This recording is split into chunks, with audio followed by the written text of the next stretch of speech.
What is the difference between direct and indirect rollover of after-tax 401k? Have you ever wondered about the best way to move your after-tax 401k savings?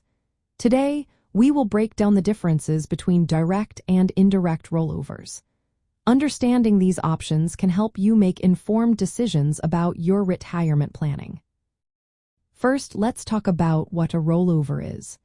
A rollover is the process of transferring retirement savings from one account to another, like moving funds from an after-tax 401k to an individual retirement account.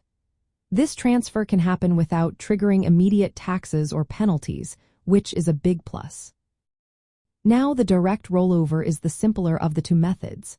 In a direct rollover, the money moves straight from your after-tax 401k to your new retirement account, such as an individual retirement account or another 401k plan. You never actually touch the funds during this process. The transfer occurs directly between the financial institutions, often referred to as trustee-to-trustee transfers. One of the best parts of a direct rollover is that no taxes are withheld during the transfer. This method reduces paperwork and eliminates the risk of incurring taxes or penalties. You can also perform an unlimited number of direct rollovers in a year, making it a flexible option for managing your retirement savings. Since the funds do not pass through your hands, you maintain the tax-deferred status of your savings without any complications. On the other hand, an indirect rollover involves a different process. In this case, the funds are first distributed to you from your after-tax 401k. When you receive the funds, typically 20% is withheld for taxes if you are rolling over from a 401k.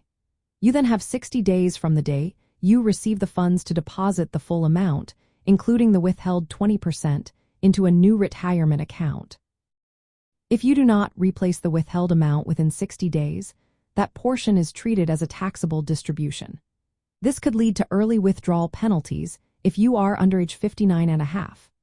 Another important point is that you can only perform one indirect rollover in a 12-month period. This method carries more risk and complexity because you must manage the funds personally and ensure timely redeposit to avoid taxes and penalties. While the 20% withheld will be refunded as a tax credit when you file your tax return, it is essential to complete the rollover correctly to avoid any issues.